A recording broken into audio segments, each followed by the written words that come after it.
See everybody, and we're ready for Genesis chapter 40 tonight, and got a good number here. We're really glad you are here with us. We are in the middle of kind of a back and forth, and we're going to stay mostly in Egypt from here on out, with a few exceptions, in the book of Genesis, following the life of Joseph. And in chapter 39, Joseph is wrongfully accused, and now he is thrown into prison.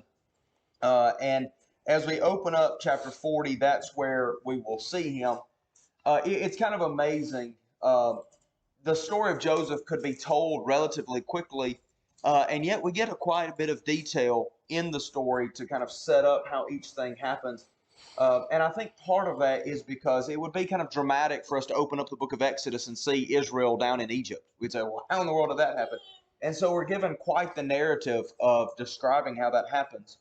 So in Isaiah, we are not in Isaiah anymore. That was last quarter. um, Isaiah 40 is a good one, but Genesis 40 is good too. Let's just look at this first paragraph here. Sometime after this, the cupbearer of the king of Egypt and his baker committed an offense against their lord, the king of Egypt. And Pharaoh was angry with his two officers, the chief cupbearer and the chief baker, and he put them in custody in the house of the captain of the guard in the prison where Joseph was confined. The captain of the guard appointed Joseph to be with them, and he attended them. They continued for some time in custody. And one night they both dreamed, the cupbearer and the baker of the king of Egypt, who were confined in the prison, each his own dream, and each dream with its own interpretation. When Joseph came to them in the morning, he saw that they were troubled. So he asked Pharaoh's officers, who were with him in custody in his master's house, "Why are your faces downcast today?" And they said to him, "We have had dreams, and there is no one to interpret them." And Joseph said to them, "Please, do not interpretations belong to God? Please tell them to me." Let's leave off right there for just a moment. You've got two characters here, the cupbearer and the baker. Why? Well, let me just say this. I think these probably would have been as needed as any position to be trustworthy, right? These, if they're dealing with your food and drink, you need to be able to trust them. But they messed up somehow. And this was an offense that could not be lightly taken, evidently. Plus, the Pharaoh, who knows? He could have been a very fickle man and just, they do something he doesn't like, and they're removed from their position. But Joseph is there in prison as well. And notice that he is in the prison or the custody of the house of the captain of the guard in the prison where Joseph was confined. Now, I don't know about this, but I want you to notice something. Look up in chapter 39 and verse 1. Joseph had been brought down to Egypt, and Potiphar, an officer of Pharaoh, the captain of the guard. I want you to think about a possibility here. I wonder if the prison guard, the head of the prison in which Joseph was kept, was not Potiphar. And here's why I say that. Joseph seems to be given a position of responsibility. That checks out, doesn't it? It seems that Potiphar had an affection for Joseph, at least an inclination towards Joseph. And maybe he realized the whole thing was at least over exaggerated, and maybe he gives Joseph some concessions here. He's the only person mentioned here as referred to as the captain of the guard. And I think if there was no chapter break in chapter 40, I think we would have read right through that and we would have assumed that we were talking about the same person. Now, I don't know that, but I think it's possible. And the other thing that leads me to that is look at this in verse 7. He asked Pharaoh's officers who were with him in custody in his master's house. You see that? Well, who is his master? Well, last we read, as far as his master's house, that was Potiphar. And I don't know that I've noticed that before this time going through Genesis, but I think that is a possibility. Now, this is interesting because what's the kind of the plot tension here? What happens to these men while they're in prison? They both have dreams. Now, we already know Joseph has a thing with dreams, right? He's had the dreams about the sheaves falling down before the one sheaf and the star falling down before the one star. So you have this opportunity now presented to Joseph to interpret these men's dreams. Now, it's interesting. Joseph does not say, "I'm the interpreter of dreams." He says, "God interprets dreams." The interpretations belong to God. And so that shows me a recognition that he understands where these dreams and their meaning come from, and that is from God. And so perhaps we can kind of read that back onto some of those earlier dreams that Joseph had had. Anything you want to say about all Well, that? it almost seems like it's a I don't know if you'd say a graduation of sorts, but the earlier dreams, even the brothers didn't seem like it. There was a hard, deciphering those what the meaning of those dreams were. But here, yeah, this is going to be all God as far as interpreting these Right. and these two former officers or whatever in custody, they would have been used to uh, being in a position where they had access to people that could interpret these dreams. Yeah. So that's probably why they were so downtrodden at this point in time, that they had no answers for what had come to them during the night. On that comment that you made about him actually still being Potiphar's house, Mm-hmm.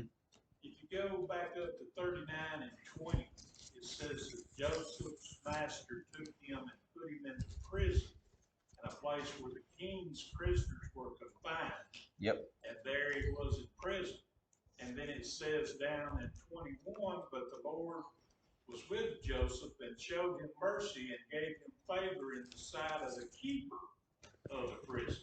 Mm-hmm. And the keeper of the prison committed to Joseph's hand all the prisoners that there were in prison. So I believe when it comes back up here in 40, I think he's in prison and he's over the prisoners that come from the king, that special place to put.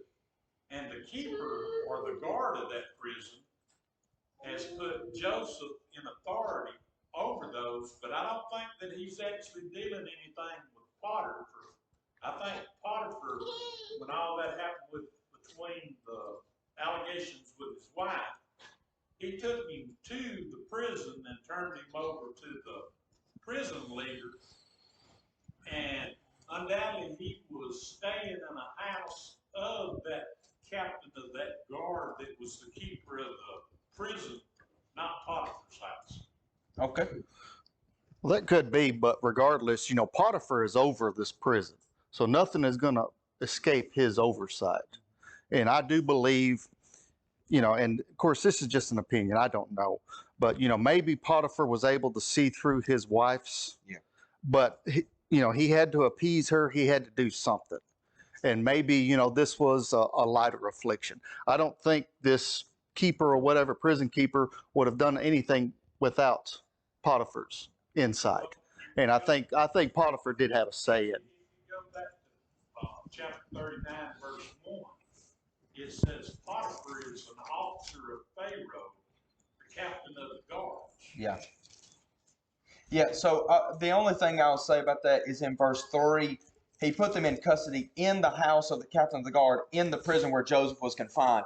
It looks like it's combining this house of the captain of the guard and the prison into one kind of facility, which would kind of make sense, right? That you would have a facility where there would be a prison complex and also kind of the quarters where the captain of the guard lived. I would not be dogmatic about the fact that this is Potiphar. I just think it's interesting that he's described as the captain of the guard, and we're not introduced to any other captain of the guard in then chapter 40. And then he still said, this is about Joseph in verse 7, he's in custody in his master's house. Well, I thought he was in prison. Well, he was. He was in prison in whatever prison was attached to his master's house, I think. So the only reason I say all that is to say that it is possible that God's favor is still with Joseph, and that is still being exercised through Potiphar. But regardless of that, the situation is, it would appear bleak in every other circumstance, except the fact that God is with Joseph. And so he's going to have the dreams to interpret, which is going to kind of be the stepping stone to the next thing. Anything else through verse 8? Anybody? All right. Finish the chapter? Yeah, sure. That'd be great. Okay. So the chief cupbearer told his dream to Joseph and said to him, in my dream there was a vine before me, and on the vine there were 3 branches. As soon as it budded, its blossoms shot forth, and the clusters ripened in the grape. grapes. Pharaoh's cup was in my hand, and I took the grapes and pressed them into Pharaoh's cup and placed the cup in Pharaoh's hand. Then Joseph said to him, This is its interpretation. The 3 branches are 3 days. In 3 days, Pharaoh will lift up your head and restore you to your office, and you shall place Pharaoh's cup in his hand as formerly, when you were his cupbearer.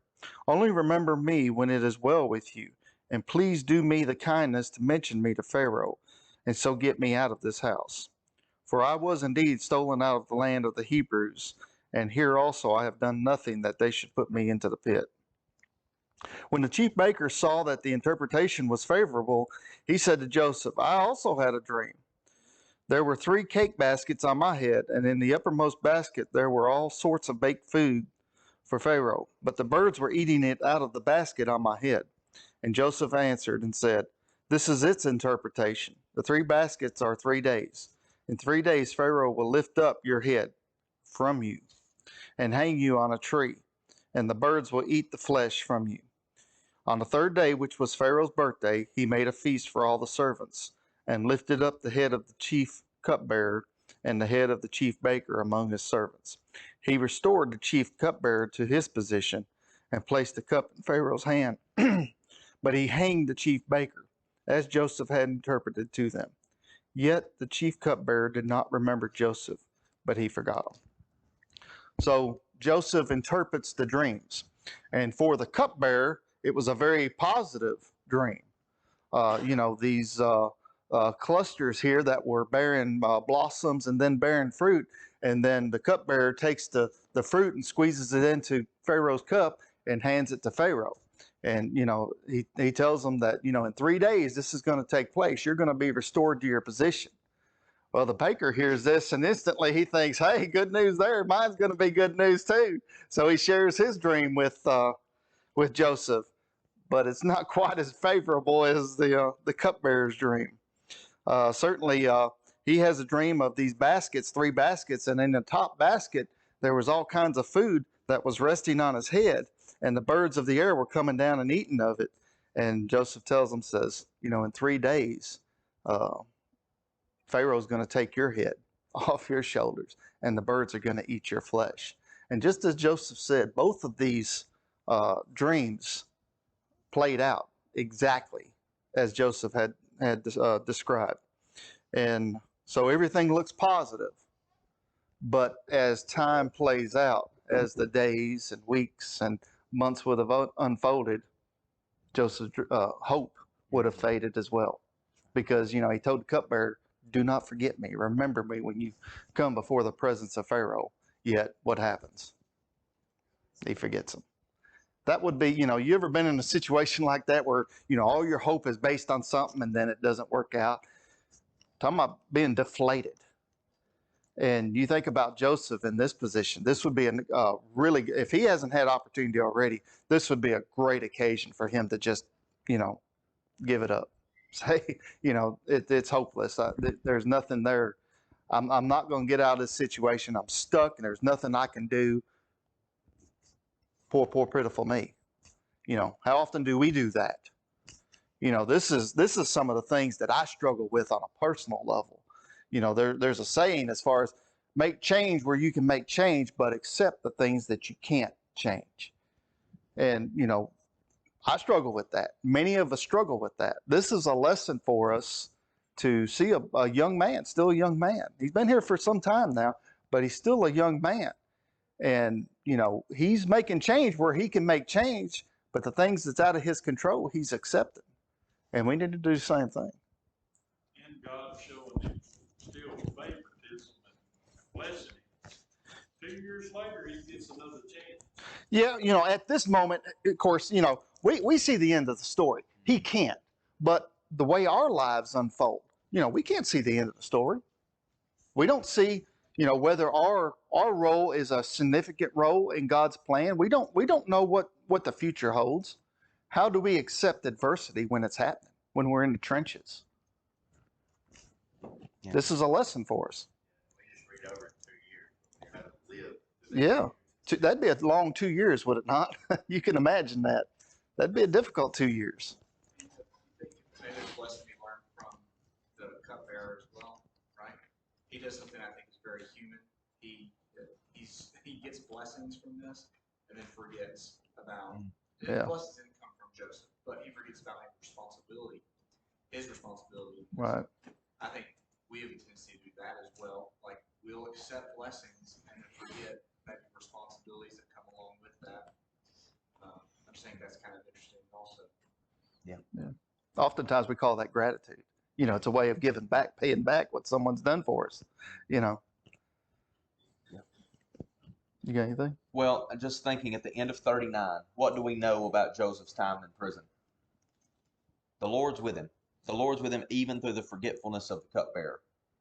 And it may seem like you were saying, that he might think, well, I can't catch a break here. The Lord's with him, and he's taking care of Joseph, even though Joseph can't see it, and maybe if we were there, we would be looking at the situation. We wouldn't be able to see it either. But he is. So let's do some summarizing in chapter 41. 2 full years later, Pharaoh has a dream. And in that dream, he first sees 7 what? 7 healthy heifers. 7 fat, nice-looking cows. Now, once he sees those, they come and they stand by. Okay, so he sees the 7. Then he sees 7 what other kind of cows? Yeah, sick, ugly, unattractive cows. Now, what happens? Ugly cows eat that fat ones. Now, I've had some vivid dreams. That would be horrifying, right? To be in a dream and see ugly, cannibalistic cattle. It would be horrifying. And it would be something enough to wake you up. But So, I mean, you can probably relate to the craziness of this because dream. you've had dreams right before where when you wake up, you think, wait a second, what was that? And but in the dream, you think, well, that seems perfectly reasonable. But you wake up and it's crazy, Paul. You know. Yeah. But okay, so of course that wakes him up. You've been there. Now he falls asleep again, and he sees 7 what? Healthy heads of grain. That's right. Plump and good. And then he sees 7 skinny, thin, blighted, diseased, and what happens to these 2 sets of ears? Yeah, that's right. The thin, ugly, blighted ones eat up, and this would be strange too, because normally corn doesn't eat anything or grain doesn't eat anything. So so he wakes up here. Now I think if you're Pharaoh, I think you wake up and you think there might have been some connection with those because similar things are happening. But who among his people can interpret this dream? Nobody. Nobody has an interpretation to offer. Now, it's at this moment that who does what? The cupbearer remembers he remembers Joseph, but he also remembers his offense in not remembering Joseph. And he tells the story. Look, me and the baker that were there with me, we both had a dream. And when we told our dream to Joseph, he interpreted it for us, and it came exactly as it happened. So Pharaoh calls Joseph. Pharaoh tells the dream to Joseph. First of all, he's shaved and changed his clothes. There's another cloak or a coat that appears for Joseph, kind of following his story along. And he says, "I've heard you can interpret it." And what does Joseph say about his ability to interpret? It's not me, which I imagine Pharaoh's like, wait a second, then why are you here? And then he says, but God can. And Pharaoh's like, oh, okay. All right, now we're on the same page again. So God will give Pharaoh a favorable answer. And I think the idea of the favorable answer is not that it's necessarily going to be great and it's going to be exciting for Pharaoh, but that it will be an accurate response to Pharaoh's concerns.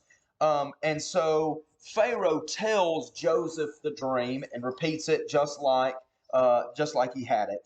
And Joseph, in verses 25 and following, tell him that the 7 good cows and the 7 good ears of grain represent what? 7 years of plenty. There's going to be 7 years where the land is going to produce in abundance. Now, the 7 lean cows and the 7 ugly ears of grain are representative of what? 7 years of famine. So, there will be 7 years of plenty followed by 7 years of famine. And it says, verse 31, the plenty will be unknown in the land by reason of the famine that will follow, for it will be very severe. The famine will be so bad for those 7 years that they will forget that there had been 7 years of plenty before. Right? That won't even be on people's minds because it's going to be so bad. Now he goes to, what should you do about this? And this, I don't know if this is God speaking through Joseph. I wouldn't be opposed to that idea that this is God not only offering the interpretation, but the wisdom through Joseph. But what does he suggest that Pharaoh should do? Appoint someone to oversee it. And what do they oversee? The preparation. And the preparation is more or less a kind of a tax savings plan, right? You tax in the years of plenty. You bring in 1/5 of the produce of the land during those 7 plentiful years, which would, when there is plenty, the 20% or the 1/5 maybe won't be as much of a burden on the people as at other times, but also it will be a higher percentage than it would be in normal years because these are years of abundance. So if you'll take 1/5 for these 7 years, you're going to stockpile enough so that in those 7 years of famine, they can be distributed. Now, we're going to read more about that later. And in this case, and this is one of the benefits of being in a governmental position, you get to take them coming and going. Right? So he taxes them on the front end, and then when it comes time to dole it out, they have to pay for it on the back end. So that is a perfect government program right there. So take it from the people at the beginning and then make them pay for it on the back end.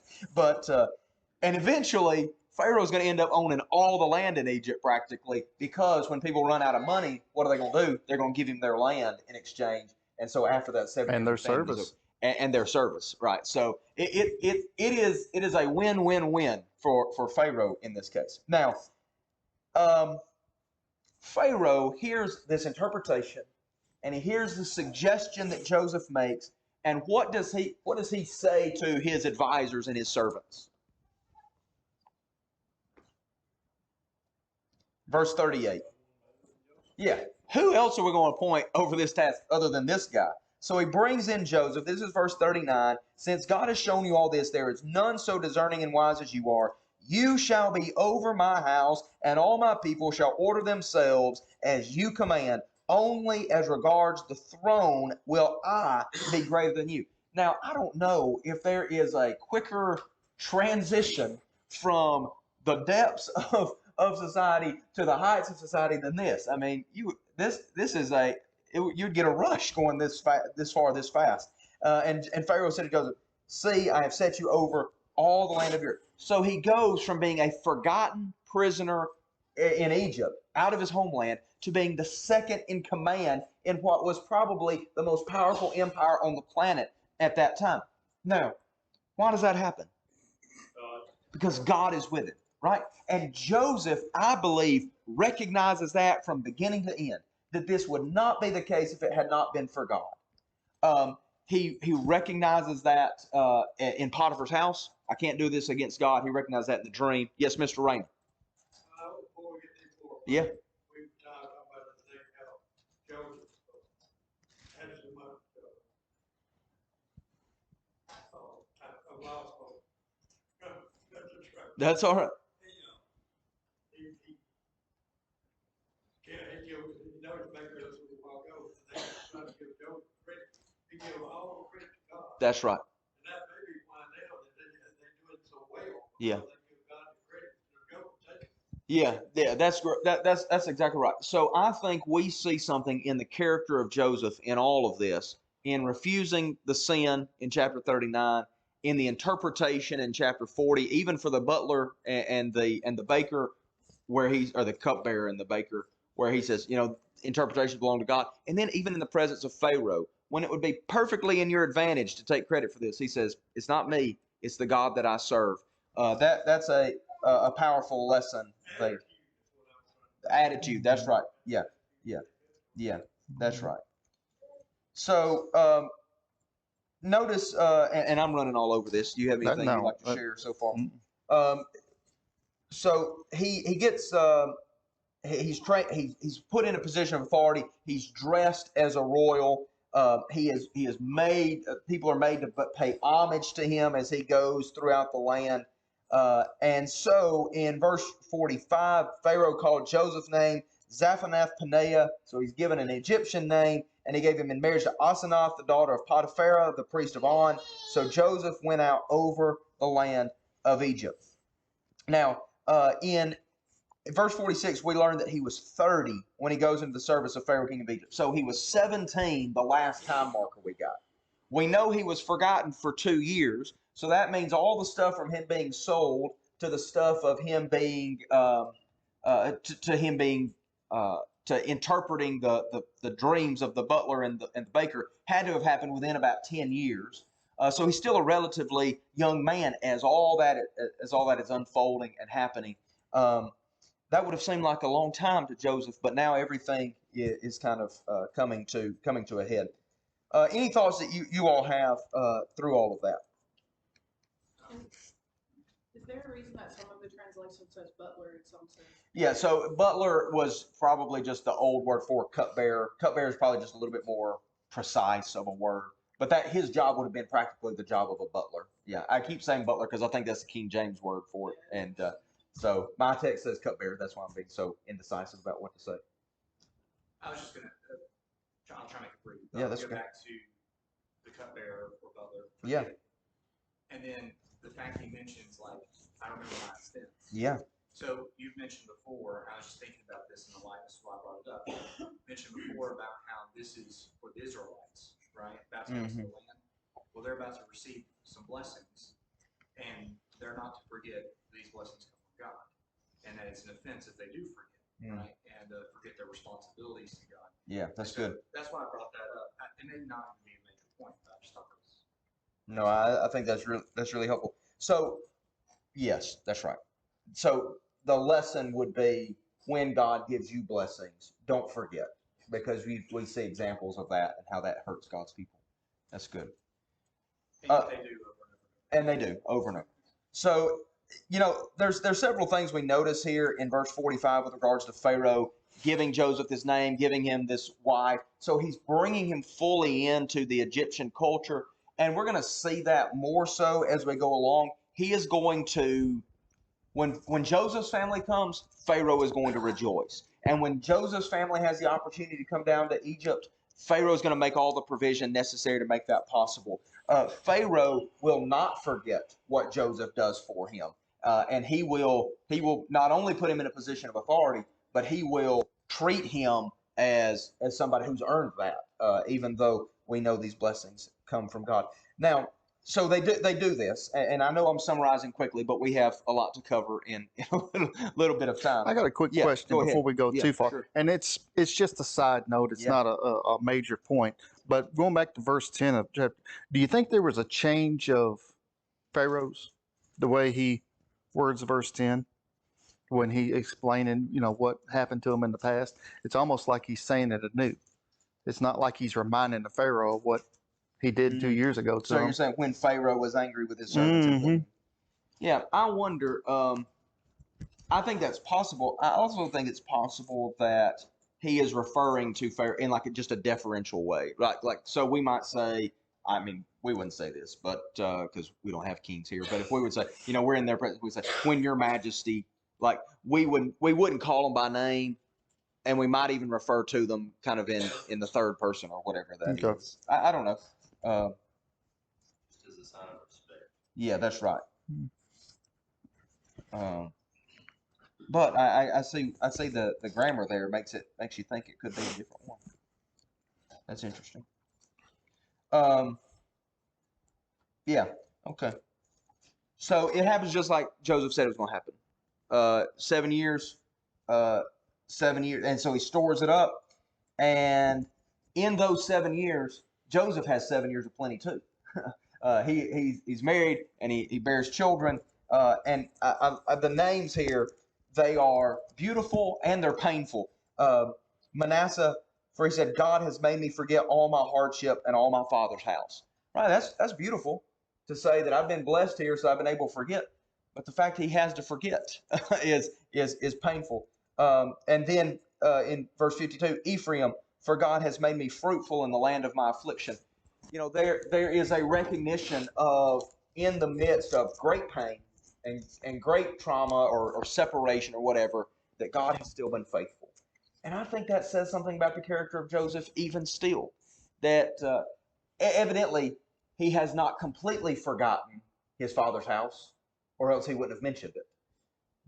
But he is able to kind of move past that in some way with the blessings that God has given to him in Egypt. And the fact that he's continually recognizing God, even in the names of his children, that God is the one who's put him in this position, speaks to Joseph's. So I would call this godliness, that he just has an awareness that God is present and is involved in his affairs, and that he's not distant, and that he's not just letting Joseph kind of figure it out on his own, that he's with him. And that's a godly attitude. So his wife is Egyptian. Mm-hmm. This would be okay. Do you mean, like, should he have not married an Egyptian? Yeah. Yeah, I mean, is that what you're asking? Like, well, so I don't know. So I imagine her allegiances were probably to the gods of Egypt, because wasn't she the daughter of a priestess or a priest or whatever? Mm-hmm. So that's concerning. What I will say is that generally the prohibitions on marrying outside are because of the dangers that it presents, and not necessarily because of the ethnicity itself. And so maybe we're not told any more about her experiences or her role, but I think we can see that Joseph is maintaining his faithfulness to God even in the midst of that. And so I don't know what else to say And about God has led him into the situation. It's not like Joseph ventured off and created this situation himself. God has led him into this situation. And That's right. so I think it's a little, maybe a little bit different in some regards. I don't know if of course, he knows Joseph's heart and the faithfulness of his heart, and he knows whether he's prepared to handle this type of situation. I assume that's the only thing I can come up And with. I think also the way it's described in these verses is to show us that Joseph is faithful to God, and through the blessings of even this Egyptian wife and the children that they have together, it actually helps Joseph in relationship to Pharaoh on controlling everything, to the point that it says that as he gathered the grain, it was immeasurable. They had so many warehouses and storage through the cities, the countries, that it was known worldwide when the famine did come. If you want any food, you got to go to Egypt, because that's the only place that there's storehouses of grain. Yeah, that's really important there at the end of verse 57. That's a key piece to moving this all over, that it's not just a famine in Egypt, it's a famine all over the earth, and it's a severe famine. And so now we kind of get in chapter 42, we kind of get like, meanwhile, back on the home front, with Jacob learning that there's grain for sale in Egypt. And so that is going to kind of take us to the next step in this story. So we're going to leave Joseph for just a minute and go and look at Canaan and what's going on there. Okay, so Jacob learns that there is grain for sale in Egypt, and he sends his sons, 10 sons. Of course, how many does he knowingly have at this point in time? 11. Yeah, and the one the one he keeps with him is that youngest one, and of course, that's the son of Rachel there. So, he's already lost the other son of Rachel. He's not willing to give up Benjamin, so he's going to send the other sons, the other 10 sons, to go buy grain. And so picking up in verse 6, now Joseph was governor over the land. He was the one who sold to all the people of the land. And Joseph's brothers came and bowed themselves before him with their faces to the ground. So remember the dream in chapter 37. Joseph saw his brothers and recognized them, but he treated them like strangers and spoke roughly to them. Where do you come from? He said. They said, from the land of Canaan to buy food. And Joseph recognized his brothers, but they did not recognize him. And Joseph remembered the dreams that he had dreamed of them. And he said to them, you are spies. You have come to see the nakedness of the land. They said to him, no, my lord. Your servants have come to buy food. We are all sons of one man. We are honest men. Your servants have never been spies. He said to them, no, it is the nakedness of the land that you have come to see. And they said, we, your servants, are 12 brothers, the sons of one man in the land of Canaan. And behold, the youngest of this is this day with our father, and one is no more. But Joseph said to them, it is as I said to you, you are spies. By this you shall be tested. By the life of Pharaoh, you shall not go from this place unless your youngest brother comes here.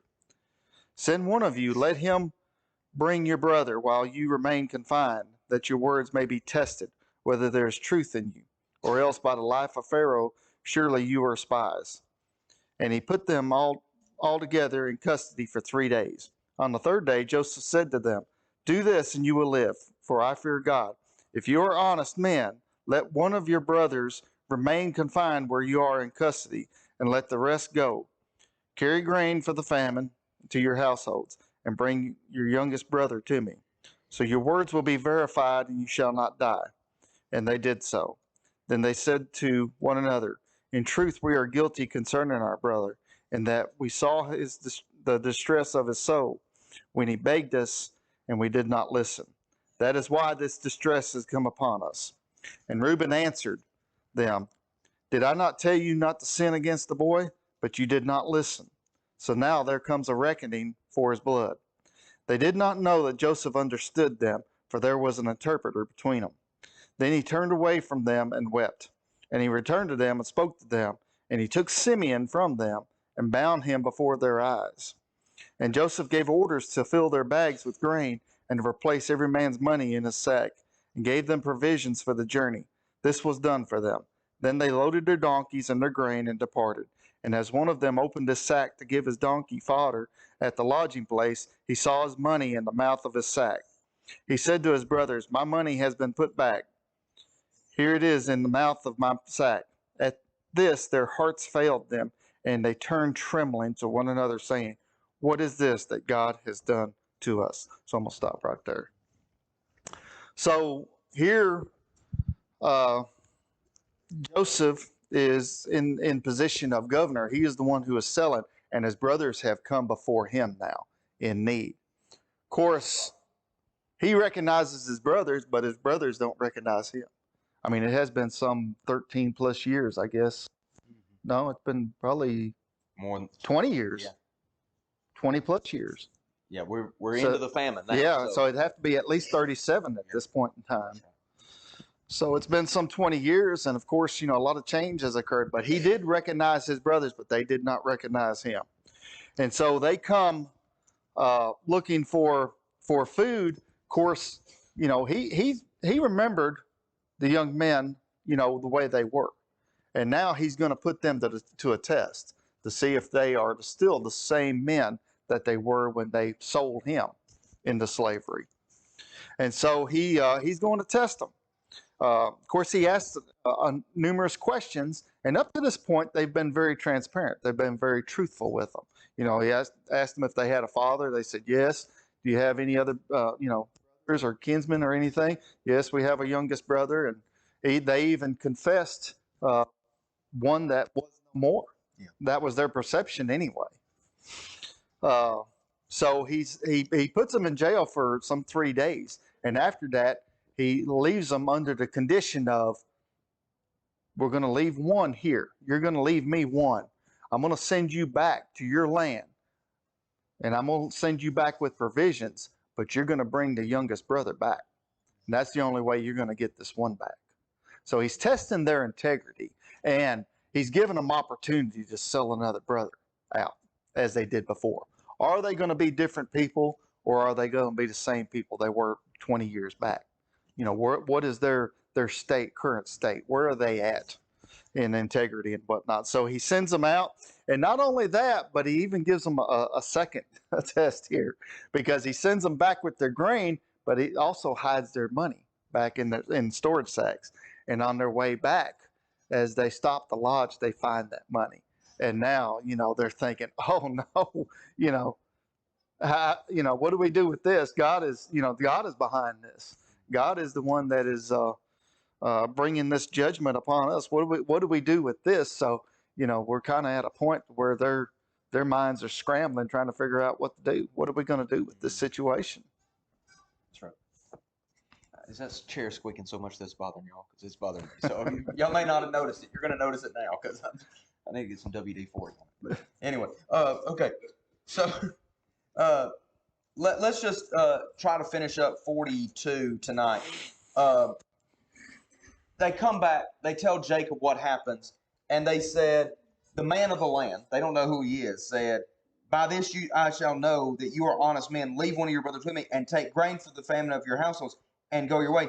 Bring your youngest brother to me. Then I shall know that you are not spies but honest men, and I will deliver your brother to you, and you shall trade in the land. Now, Jacob's going to get mad about that. And what's he going to ask? Why'd you even tell him you had a younger brother?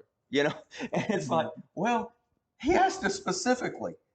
He said, and Jacob, you bereave me of my children. Joseph is no more. Simeon is no more. And now you would take Benjamin. All this is coming against me. When he says Simeon is no more, what does that make you think of?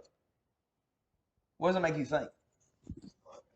I don't think he has any intention of going and getting Simeon. He's like, well, Simeon's gone. And it's like, man, poor Simeon. If he only knew at this. Like, Simeon is the one that's got to stay behind on the condition that Benjamin comes back. And Jacob describes him in the same way he describes Joseph, who he believes is dead, And so it's like, wow, Simeon is no more. And now you would take Benjamin. So see you, Simeon. And then Reuben said to his father, now, Reuben, I guess he's trying to be like noble here or something. But he says, kill my 2 sons if I do not bring him back to you. Listen, if I ever say I'll do something and if I don't do it, you can kill my 2 sons. I have lost my mind, right? Like that. The person who says, kill my 2 sons if I don't come through is just a loon, And so anyway, we're going to see how Judah, what he offers later, and we'll see the difference. Just put a pin in that. Jacob says, my son shall not go down with you, for his brother is dead. He is the only one that if harm should happen to him on the journey that you are to make, you would bring my gray hairs down with gray hairs to Sheol, with sorrow to Sheol. I wonder if Jacob's thinking, Reuben, what good is that going to do? What good would it do if Benjamin dies if I kill your 2 sons too? Then I'm bereaved of a son and 2 grandsons. Like, what kind of nonsense is that? And so Reuben is obviously unsuccessful. Reuben is very inept at convincing people to do things the way he wants to do them because his plans just keep backfiring on him.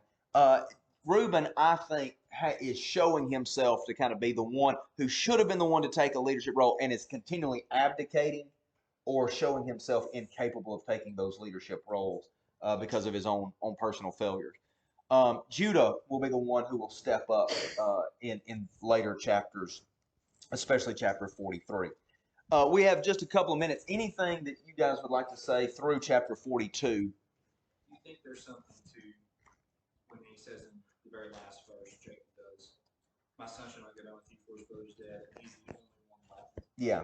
Where he views us as his maybe only 2 sons, right? Yeah. Legitimate sons. Yeah, I would like to be charitable to Jacob and say what he means is he's the only one of Rachel left. But we're going to notice this, and I hate to keep foreshadowing things like this, but the thing that motivated their sale of Joseph was their father's love for Benjamin. The thing that's going to motivate their care for Benjamin is going to be their father's love for Benjamin. Excuse me, I said that wrong. The thing that motivated their selling of Joseph was their father's love for Joseph. Now, their father's love for Benjamin is going to motivate them to make tremendous sacrifices to protect Benjamin. And so it's kind of like, if you've ever read the book, The Count of Monte Cristo, it's it's like a longer version of the Joseph story, because what happens is this guy gets sold out by a group of people that were supposed to be his friends. And when he comes back, none of them recognize who he is. And he sets up a series of tests. And if they are who they were back then, they're going to fall in the same trap and they're all going to be destroyed. But if they've changed, then they'll have an opportunity.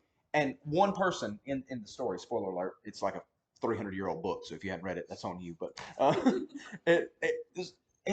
one person demonstrates himself to have actually regretted the decisions they made and passes his tests, and they end up, having a relationship. But that's what happens with Joseph here. He is putting these tests, and as Gerald said a minute ago, he wants to see how their attitude towards this favored brother has changed, because he's still favored.